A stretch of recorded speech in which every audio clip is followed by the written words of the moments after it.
This is the MyMichelleLive podcast.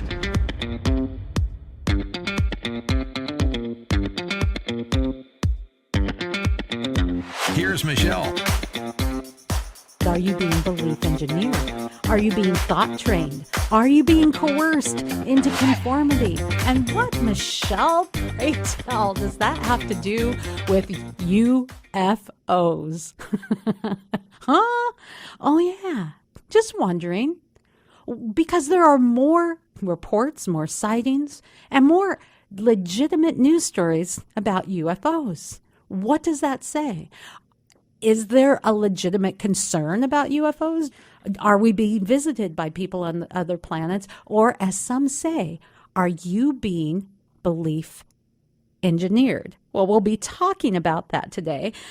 Could UFOs be flying around the Mid-South? One woman claims she spotted one in North Mississippi. I was laying in my bed and I saw a bright blinding light. Looks like something from a movie, extraterrestrial. And down towards southwestern Utah, we had a very unusual sight. Take a look at this. It looks sort of like a flying saucer here, something from out of this world. This is what we call a lenticular cloud. A lot of people in northern Utah are waking up this morning wondering what they saw falling from the sky late last night. Patrick Wiggins, a NASA Solar System ambassador to Utah, says there's a good chance what people saw was a booster rocket from a Chinese satellite, not visitors from Mars. Well, when it comes to UFO sightings, the North Okanagan seems to be a hotspot.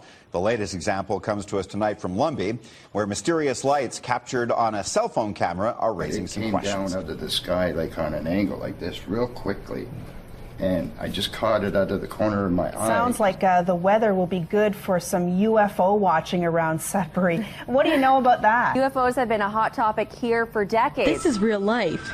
I would call it a UFO. Oh, sure. There's definitely something out there.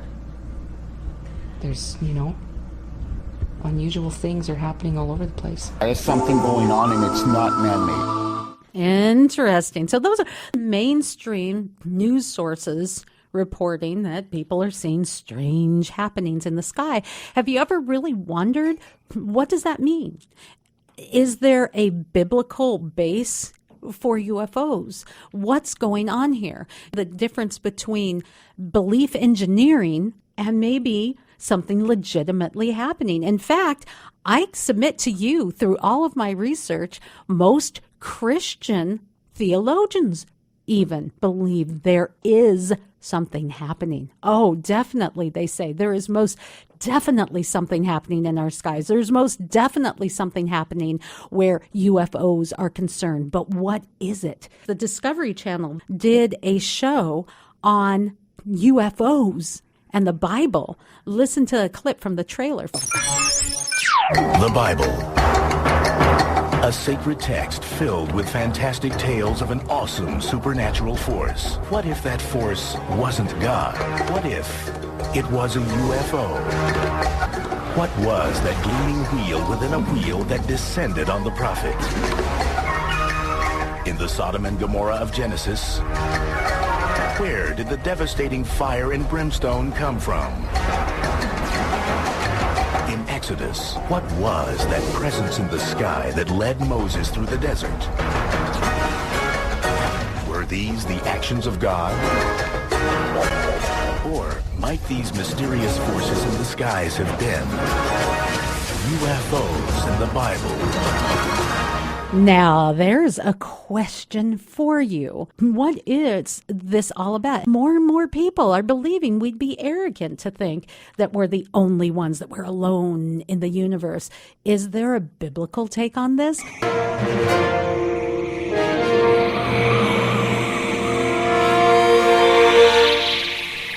A mother and her children sensed this vibration coming from directly above her house in Washougal, Washington. It caused their house to vibrate. So they rush, her and her child rush outdoors. Just what's going on? Of course, wouldn't you? You're going, what's happening? The ground shaking, there's a vibration. They wanted to see what it could be, and they don't see anything. Although they can hear an apparent source of the sound reside slowly up north, and it almost sounded UFO-ish. And so that was one of the many reports from the National UFO Reporting Center. It's a center dedicated to the collection and dissemination of what they call objective UFO data. We're going to be talking with a gentleman. He actually writes science fiction, but he has a master's of divinity. He believes that UFOs are a real phenomenon. The question is, real phenomenon of what? We're talking to Jeff Gerke. Jeff, welcome. Thank you so much for having me on. Oh, thank you for coming. You were the first person that I thought of because you're kind of geeky yourself. I'm like, I take that as a compliment. Darn straight, one geek to another. That's right. You actually have a publishing company that you started, which is great. You've published Christian science fiction. You've authored a blog talking about UFOs and what it really is. You believe, like many people, that it is indeed a real phenomenon. And Jeff, you won't be alone because most theologians stand with you and say, yeah, there's something happening there. Absolutely. Yeah, I don't think there's any way to deny all the evidence and all these people saying something is going on. The question is, what is it, and how does it fit into the Christian worldview? That's the real question. We took our man on the street guy out, Joshua McMillan. We asked him to go and find out what people think about UFOs and aliens, and here's what they had to say. What do you think about extraterrestrials or alien life forms? Great question. I'm kind of on the fence between them because in my mind I say, they don't exist, but then intellectually I say can't just be the only people out here. Preponderance of my mind says they do exist under the purview of God. What do you think of extraterrestrials or alien life? I kind of believe in that. Yeah? I don't think we're the only ones around. Do you think it affects us or will affect us, or what are your thoughts on it then? It increases the curiosity of mankind. I don't know. It's a questionable thing. Yeah, I have no concrete evidence one way or the other. Aliens. I don't know. They might be out there. Maybe out there. Doesn't affect either way. No, not really. I don't really know what to think about that. Okay, if we don't believe in them, then we're very egotistical. Life exists on other, throughout the universe. Okay. Wonderful. Thank you so much. This is Joshua McMillan, your man on the street. Aliens, the alien issue, UFOs. It's all over the news. It's all over our entertainment. It's becoming a bigger story. Along with your Masters of Divinity and this sci-fi background, you are the perfect person to take this situation on with. I'm just saying. I just couldn't avoid it, I think. So did you always have this passion for science fiction and, this kind of... I did. When I was, this is going to date me, but when I was 12 years old, the very first Star Wars movie came out. And I was blown away. Yeah. I didn't realize that a story could do that to a person. And so that, created in me the desire to be a storyteller. And it happened that was a science fiction story that did that to me. Then later in college, I discovered Lord of the Rings, and it did the same thing to me in book form. And that made me want to become a science fiction writer. The power of story impacted me in science fiction and fantasy ways, and here I am. I remember waiting here in Seattle at a theater for hours to see Star Wars, and it blew me away. Now, while we obviously enjoy science fiction, the message of the movies and the message of the media may be conditioning us for something. I absolutely agree. We're being conditioned. We're being prepared for the end times. I say in my ebook that I think the end times are going to have a surprisingly extraterrestrial flavor because we are being prepared to look for hope from outer space, look for rescue, look for salvation. And when God allows it and the end times begin, then, the UFO is going to come on down and land on the White House lawn, and the guy's going to get out and shake hands with the president, and everybody's going to say, this is it, we're saved. And that's why I wrote this ebook, so that people would get the message and know the truth beforehand, so that when it happens, they can go, I already see through this. Because you're not going to hear it. Everybody else, it's going to be, I think this is the great deception that the Bible talks about. And they're not going to be reporting that side of the story on the evening news. Well, the thing that I'm seeing a lot of recently is news stories of crimes committed by people who said they heard voices telling them to do something. And that's terrifying to me. But if you read UFOs in the Christian Worldview, which is my ebook on Amazon, you'll see that there's a connection between the occult and the demonic and UFOs. And half the time, these people who, if you read demonic stories, I read a book on exorcisms, and if you read the description of the demons that these people are encountering, they are the grays, the aliens that we see. And if you look at alien abduction stories, they're all about torture and pain and extracting, substances and sticking needles in your eye and putting you on a stick over a pit. And it's very, these UFO stories are suddenly very much like demonic possession and oppression stories. Wow. And there's just, they're the same guys wearing different name tags. I had played a little earlier a sound clip from a documentary about the Bible and UFOs. And they're saying, well, could it be back in those days that this used to happen and now? And you're saying, yeah, it is. But they're the same culprit. It's demons. We're seeing angels. There's demons. The Bible's been talking about it. So you're saying that, yes, this is a real phenomenon, but there is a demonic force behind it. What proof would you have of that? Well, it's not so much a proof where I can point to it and go, that's it, absolutely. Right. It's power of reasoning. And in that ebook I'm talking about, I have 8 main arguments I went into the literature, the UFO literature, and it's like, okay, what are the stories and what are the theories and what are people saying and what are they like and what about cattle mutilations and what about abductions and what about the hybridization program, well, all this stuff. And I was just looking for answers and trying to explain it through the lens of Christianity. Mm-hmm. And more things started falling into these 8 categories. And I'll just give you one, for instance. Okay.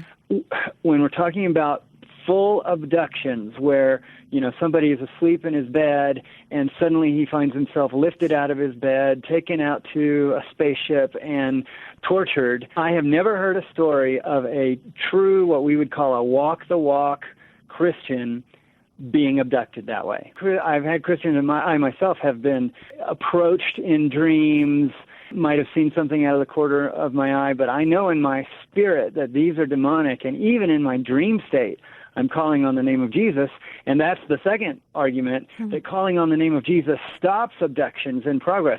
So here's 2 big arguments of I don't have proof, but I have logic, and one is, why would true extraterrestrials in spaceships avoid Christians, real, walk-the-walk Christians? Why would they have no power in that jurisdiction? And then similarly, why would calling on the name of Jesus, who, they say is just an old religious guy, why would that have any power to drive away E.T.? That's a very good question. And this is not a new observation. We have been hard-pressed to find someone who is a born-again Christian touting the name of Jesus that had been abducted. Right. But one of the reasons why I think it's really important, if you're fascinated by this subject matter, you should go to Amazon and find the UFOs in the Christian Worldview, Jeff Gerke. So what is it that makes us more vulnerable, Jeff? Well, when you are not centered on the Lord, you're not, walking the walk of Christianity, then you are open to different voices. It's if somebody is, playing around with the occult, a Ouija board or getting a seance or having your fortune told sometimes, it can open you up to this. There's a free will barrier between Christians or maybe even not Christians, anybody and the demonic. And when you go into an occult kind of practice, you're basically giving permission to the other world to come to you, which is essentially saying, I give you permission to come and demonically oppress and harass me. And so, a lot of times when I hear about people who have started hearing voices, or they've started seeing UFOs more and more and started having them in their dreams and started having the oppression and abduction experiences, you can almost always draw a connection between that and the fact that they've been playing around with the occult. And that's something to think about. What has your experience been? And what are your thoughts on this? Have you given much thought? It's out there, it's around, and we're trying to find out, what does the Bible say, if anything, about aliens and UFOs? A lot of what we see as UFOs, the government is now saying, hey, we were responsible for a lot of this. We don't know all the, I mean, I know that we've been talking about the demonic side, but thinking about the very human side, we don't know all the creepy stuff absolutely. If somebody witnesses something that looks like a UFO and then, hundreds of other people witness it too, that's most likely some kind of real physical phenomenon. It's the things where it's the lone person who's alone and witnesses this, or, the person next to him doesn't see it, or the person in the bed sleeping next to him isn't awakened even though this person is lifted out of the bed or whatever. That's when it becomes more likely to be the demonic/alien thing, because it's in the mind of the individual most of the time.